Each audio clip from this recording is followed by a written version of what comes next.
During my research, I found an assessment tool to diagnose psychopathy. It was called Psychopathy Checklist Revised, and it had been developed by the Canadian doctor Robert Hare. Many of the personality traits listed and explained by Dr. Hare made me shiver and made my hair stand on end. It was as if an alarm had gone off, or a red flag had been raised before me, especially when, inadvertently, I began to connect this information to my family history.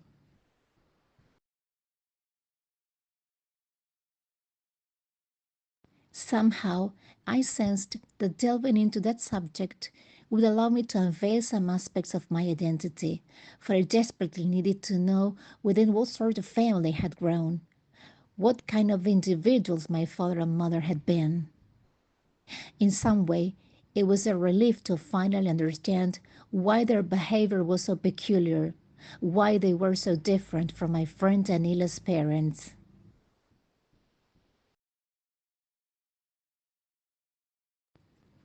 I remember that once a therapist asked me why I thought I was a warm, loving person if my parents had been cold and distant. Her question made me think of that incredibly cruel experiment with rhesus baby monkeys carried out by the psychologist Harry Harlow in the 20th century.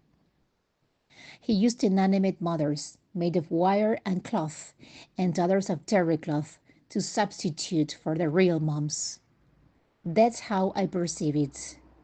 I feel that I spent my childhood in a state of semi isolation, under the care of two cold, abusive, conscientiousless beings.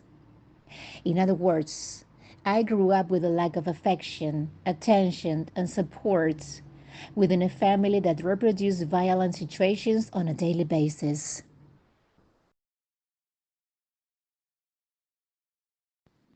Although during those years the path of my life was no bed of roses, I could not merely describe myself as a little, sad, fearful girl. I always held on to some kind of hope.